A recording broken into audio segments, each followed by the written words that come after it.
Mga ka-Junjun, magandang hapon po. Yan. Kailangan daw lakas natin ating boses para marinig ng mga viewers.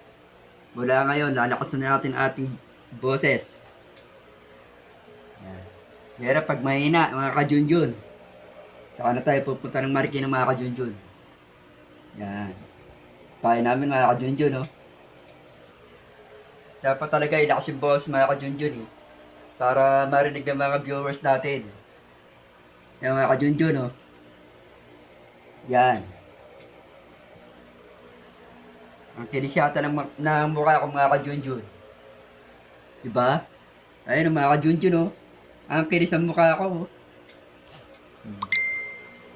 Mamaya ka na mag-chat, Rowel Oy ko. Nag-vlog ako.